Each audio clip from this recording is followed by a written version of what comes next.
말라기는 포로귀환 이후의 선지자입니다. 특별히 말라기 선지자는 포로귀환 이후에 이스라엘 백성들이 하나님 앞에 나아가는 것을 너무 가볍게 여기는 것을 책망하는 그런 사명으로 부르심을 받은 그런 선지자입니다. 그러나 우리가 본문에서 보아야 할 것은 하나님의 책망의 말보다 그 책망의 말 가운데 들어있는 하나님의 사랑의 말을 우리는 더 눈여겨보아야 합니다. 하나님께서 단지 이스라엘을 나무라고 책망하고 혼내기 위해서 말씀하시는 것이 아닙니다. 오히려 하나님께서는 이스라엘을 지금 사랑으로 초대하고 있으십니다. 다름 아닌 하나님의 식탁으로 말입니다. 하나님의 식탁을 더럽히지 말라라고 하는 것은 너희가 이 식탁으로 와서 풍성히 누렸으면 좋겠다라고 하는, 너희의 영혼이 줄이고 목마르지 않도록 이 식탁에서 마음껏 누렸으면 좋겠다라고 하는 하나님의 사랑이 담긴 식탁으로의 초대인 것입니다. 주일에 들었던 말씀과 같이 식사는 단순히 영양 섭취 그 이상의 의미가 있습니다. 먹는 것은 생존과 관련된 생명을 유지하는 행위입니다. 그리고 누군가를 그 식탁 가운데로 초대한다는 것은, 그 식사로 초대한다라고 하는 것은 그 사람과의 관계를 매우 중요하게 여긴다라고 하는 뜻이며 친밀하게 여긴다는 뜻이고 또 존중과 환대를 보여주는 것입니다. 그래서 일상적인 식사의 자리와 달리 이 손님과의 식사의 자리는 초대하는 이나 초대받는 이나 서로 상대방을 위해서 만나는 곳이어야 합니다. 초대하는 이는 초대받는 이를 위하여서 정성껏 식탁을 준비하고, 또 초대받는 이는 초대하는 이를 위하여서 그것에 걸맞도록 자신을 단장합니다. 서로를 향한 존중과 애정이 있을 때 그 식탁은 즐거운 만찬이 됩니다. 오늘 본문에서 여호와의 식탁은 제사를 가리키는 표현입니다. 구약의 제사 전부가 다 그러하다 할 수는 없을지라도 구약 제사는 오늘날의 예배와 아주 밀접한 관련이 있습니다. 그래서 우리는 오늘 본문을 통하여서 우리가 드려야 할 예배, 그것에 대해서 함께 생각해 보고자 합니다. 말라기서의 구체적인 연대는 우리가 알 수 없지만 바벨론에서 포로에서 귀환한 이후 대략 기원전 5세기 중반쯤에 기록된 것으로 추정됩니다. 이 당시 이스라엘 백성들은 영적으로 굉장히 침체되어 있었고 제사 제도 역시 굉장히 형식적으로 되어 있었던 것 같습니다. 하나님의 이름을 높이고 백성들에게 하나님을 경외하도록 그렇게 가르쳐야 했던 제사장들은 하나님의 이름을 멸시하였고 하나님 앞에 더러운 제물을 드렸으며 백성들에게 율법을 잘못 가르쳐서 그들로 하여금 율법에서 어긋난 삶을 살게 하였습니다. 우리가 여기서 눈여겨볼 것이 무엇이냐면 예배가 무너지자 삶 또한 무너졌다라는 것입니다. 다음 슬라이드가 나와야 되는데 안 나오고 있어서. 삶의 문제는 먼저 예배에서 그 원인을 찾아야 합니다. 예배를 바로 세우는 것이 삶을 회복하는 우선순위입니다. 하나님과의 관계라고 하는 건 단지 그냥 하나님과만의 관계, 그뿐만 아니라 우리 삶 전부에 다 영향을 미치게 되어 있습니다. 그리고 이것은 비단 제사장들만의 문제가 아니었습니다.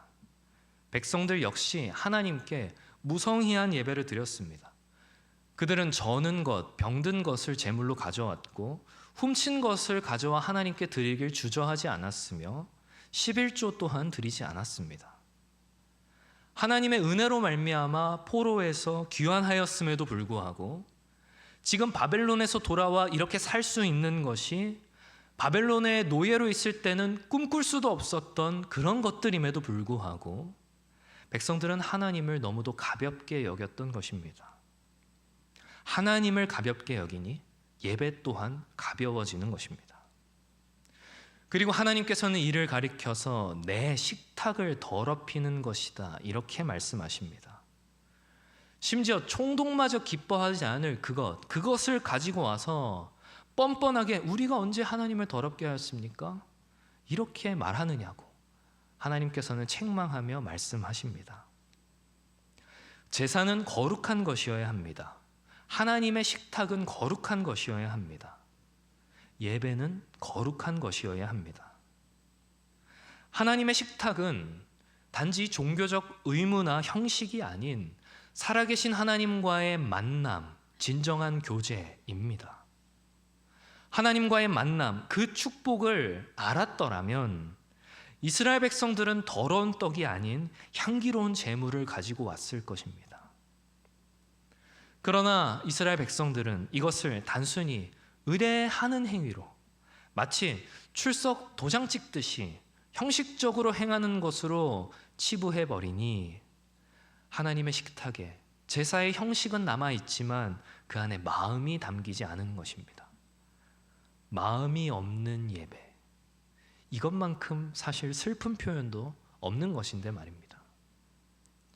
눈먼 희생제물이란 그저 말 그대로 눈이 먼 희생제물만을 말하는 것이 아닙니다.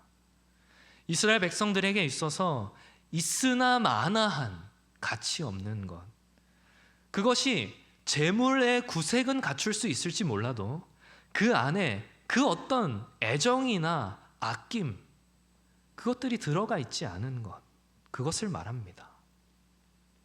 그리고 그보다 더 심각한 것은 무엇입니까? 그 안에는 철저한 불신앙이 담겨 있다는 것입니다. 어떤 불신앙입니까? 하나님께서는 눈먼 재물도 알아보지 못할 것이라고 하는 불신앙. 이것의 무가치함을 하나님은 알지 못할 것이라고 하는 불신앙. 하나님보다 나 자신을 더 지혜롭게 여기는 불신앙. 혹은 하나님을 그저 기계적으로 달래는 어떤 그런 대상으로 치부하는 아주 심각한 불신앙입니다. 불신앙은 무의미한 예배 행위를 낳습니다. 하나님을 하나님으로 여기지 않으니 하나님께 드리는 예배에서 하나님이 빠진, 그리고 내가 들어간, 내가 드리는 예배로 변질되는 것입니다. 하나님께서는 우리를 초대하십니다. 하나님과의 식탁의 자리로 초대하십니다. 하나님이 빠진 공허한 테이블이 아닌 하나님께서 우리에게 친히 차려주시는 그 풍성한 식탁의 자리로 우리를 초대하십니다. 그렇다면 하나님께서 우리를 초대하시는 그 식탁은 어떤 식탁입니까? 오늘 본문 6절에서 하나님 이렇게 말씀하십니다.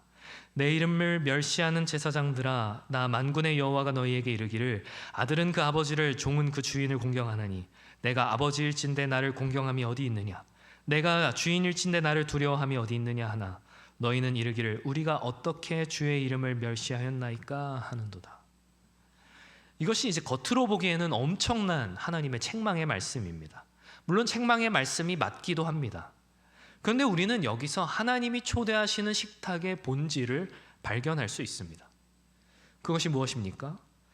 하나님께서 초대하시는 식탁의 자리는 아버지의 식탁, 그 주인의 식탁이라는 것입니다. 이 말씀은 우리에게 하나님과 우리와의 관계가 아버지와 자녀의 관계, 주인과 종의 관계, 이 이중적 관계라는 것을 보여줍니다. 하나님께서는 우리에게 아버지이자 주인이십니다.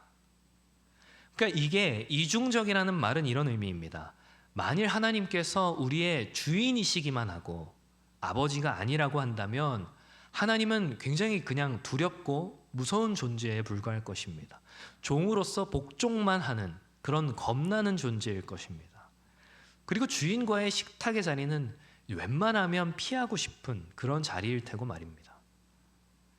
그리고 만일 하나님이 우리의 주인이 아니라 아버지이시기만 한다면, 사랑으로 다 용서하고 감싸주는 아버지이시기만 한다면 우리는 하나님 앞에서 내 마음대로 해도 된다는 그런 마음을 품을지도 모릅니다. 설마 아버지가 나 어떻게 하겠어? 그 식탁에 앉는 것을 당연하게 여기며 뻔뻔하고 당당하게 내 것을 요구할 수도 있을 것입니다. 그러나 하나님께서는 우리에게, 하나님 당신께서 우리의 아버지이자 동시에 주인이라고 말씀하십니다. 그리고 우리는 아버지의 식탁이자 동시에 주인의 식탁으로 초대받는 것입니다. 우리는 그 식탁 가운데에서 무조건적인 사랑과 보살핌, 용서와 자비의 그런 아버지 사랑을 경험하지만 동시에 주인된 하나님의 절대적인 주권과 권능과 경배받기 합당하신 주인으로서 하나님을 동시에 우리는 만나게 되는 것입니다. 그래서 예배란 그런 것입니다. 하나님 아버지의 무한하고 넘치는 사랑을 경험하는 것이지만 동시에 하나님의 어미와 그 주권 앞에 겸손히 나아가는 것이기도 합니다. 그래서 예배는 무한하게 친밀하면서도 동시에 무한하게 겸손해지는 그런 것이어야 합니다. 하나님께서는 그 식탁에 초대받는 우리가 예배에 가져야 할 태도에 대해서 말씀하십니다. 그것은 바로 공경과 두려움, 경외함의 태도입니다. 이것은 좁은 의미에서 우리 모든 예배 가운데서 가져야 할 태도를 말하며 또 넓은 의미에서는 우리의 모든 삶의 자리, 삶의 예배 전체 가운데에서 가져야 할 태도를 말합니다. 우리는 하나님 아버지를 친밀하게 사랑하면서 동시에 공경하며 주인으로서 철저히 경외해야 합니다. 그것은 한 번의 예배가 아닌 매번의 예배 그리고 매일의 삶 가운데서 그러해야 합니다. 이 사랑과 경외의 균형 가운데에서 우리는 형식적인 눈먼 희생 제물을 하나님 앞에 드리는 것이 아니라 최선을 다한 예배를 드릴 수 있습니다. 최선, 어떻게 보면 이것이 우리가 예배에 가져야 할 마음가짐을 대표하는 단어, 표현이라고 할 수 있을 것 같습니다. 그래서 우리가 본문에서 눈여겨보아야 할 것은 이것입니다. 하나님께서 이스라엘 백성에게 너희가 온전한 제물을 가져오지 않았다 이렇게 책망하지 않으셨습니다. 레위기에서는 흠없이 온전한 것을 드리라 하였는데 하나님께서는 온전한 것을 가져오지 않았다 책망하시는 것이 아니라 눈먼 것, 저는 것, 병든 것을 가져왔노라고 책망하십니다. 이것은 하나님께서 최상의 제물을 원하시는 것이 아니라 이스라엘의 최선을 원하셨다는 것을 보여줍니다. 오늘 우리에게 요구하시는 하나님의 요구도 마찬가지입니다. 순금과 백향목으로 꾸며진 예배당에서 시보다 아름다운 기도와 완벽한 하모니의 찬송, 흠잡을 거 없이 깔끔하고 온전한 최상의 예배, 하나님께서는 그걸 바라는 것이 아니라 우리의 최선, 그것을 원하십니다. 탁하고 갈라진 목소리로 잘 몰라서 떠듬떠듬 부르는 찬송이라도 그저 주님을 간절히 찾고 구하는 마치 신음 같은 기도라고 할지라도 하나님께서는 우리의 최선을 기뻐 받으십니다. 설교를 얼마나 많이 이해했느냐 그것이 아니라 얼마나 갈급한 심령으로 경청했느냐, 하나님께서는 그것을 더 기뻐하신다는 것입니다. 하나님의 식탁으로 부르시는 초대장에는 우리의 최선만 있으면 된다 그렇게 적혀 있습니다. 오늘 본문 마지막 절에는 하나님의 저주의 말이 기록되어 있습니다.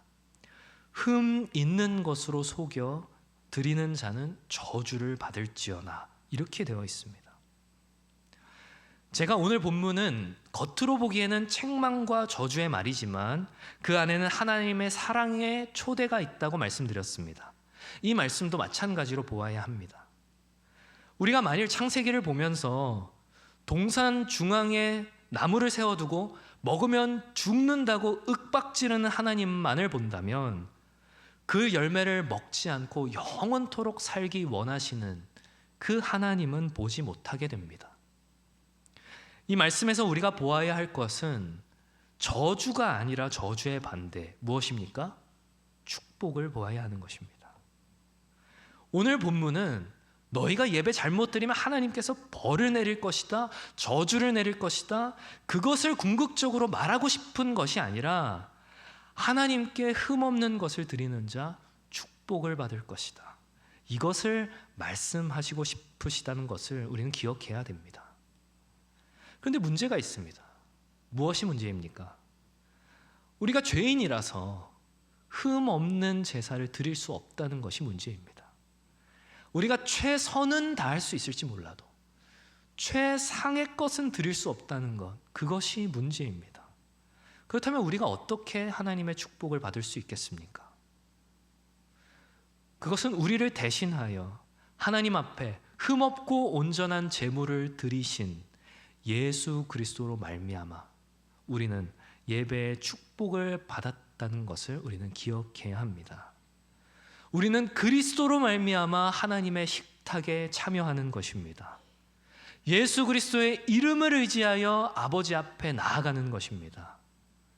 예수께서는 우리를 대신하여 흠없는 제물이 되셨고, 우리를 대신하여 온전한 순종을 드리셨고, 십자가에서 드려진 그 온전한 제사는 영원한 하나님의 공의를 만족하는 영원한 효력의 공로가 되었습니다. 그래서 우리가 드려야 할 흠없는 제사는 오직 예수 그리스도의 십자가, 그것을 믿는 것뿐입니다. 하나님께서는 우리에게 예수 그리스도를 통하여 어마어마한 축복을 주시고자 하십니다.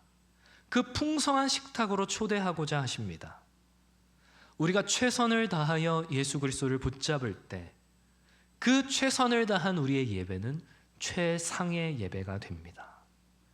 사람이 보기에 아름다운 최상의 예배가 아니라 하나님 보시기에 기뻐하시는 최상의 예배가 되는 것입니다. 그리고 그 예배는 예수 그리스도의 영이신 성령으로 드려지는 예배라는 사실을 우리는 기억해야 합니다. 우리가 성령 하나님을 의지하여 십자가를 붙들 때에 성령께서는 우리 마음 가운데 예배를 향한 최선의 마음을 부어주십니다. 굳은 마음이 아닌 부드러운 마음으로, 종의 영이 아닌 양자의 영으로 하나님을 아빠, 아버지라 부르며 진정한 나의 주인 삼게 하십니다. 그래서 예수 그리스도의 십자가는 우리 예배의 중심입니다. 그 십자가로 인해 우리는 하나님께 나아갈 수 있게 되었고, 그 십자가로 인해 우리의 예배는 하나님께 올려 드려지게 되었습니다. 예수의 십자가 없이는 우리의 어떤 노력도 어떤 헌신도 하나님께서 받을 만한 것이 되지 않지만, 그러나 십자가의 예배로, 십자가의 은혜로 우리의 부족한 예배는 온전한 예배로 드려지게 됩니다. 예수 피로 씻김 받은 우리는 이제 담대히 성령을 힘입어 하나님의 보좌 앞에 나아갈 수 있습니다. 우리는 이 놀라운 은혜를 기억하며 우리의 일상이 십자가를 지는 삶이 되도록 해야 합니다. 사랑하는 성도 여러분, 말씀을 맺으려 합니다. 오늘 본문 10절에 이런 말씀이 있습니다. 만군의 여호와가 이르노라, 너희가 내 제단 위에 헛되이 불사르지 못하게 하기 위하여 너희 중에 성전 문을 닫을 자가 있었으면 좋겠도다. 누가 저 성전 문 좀 닫았으면 좋겠다라는 것입니다. 하나님 앞에 헛된 제사 드리지 않도록 누가 저 가서 성전 문 좀 닫았으면 좋겠다. 하나님 이렇게 말씀하십니다. 이 말씀에 담긴 하나님의 진심은 무엇입니까? 하나님의 진심은 저 성전 문을 걸어 잠그고 아무도 들어오지 않았으면 좋겠다는 것, 그것이 하나님의 진심입니까? 그렇지 않습니다. 누가 좀 이 풍성한 식탁을 누렸으면 좋겠다. 이 성전 문을 이 보배로운 예수의 피로 열고 들어왔으면 좋겠다. 주인이자 아버지 되시는 하나님의 식탁 앞에 정말 최선을 다한 마음으로 나아왔으면 좋겠다. 이것이 하나님의 진심이라는 사실을 기억하면 좋겠습니다. 하나님께서 우리를 하나님의 식탁으로 초대하십니다. 그 풍성한 예배의 자리로 우리를 부르십니다. 우리는 어떤 태도로 그 식탁에 참여하고 있습니까?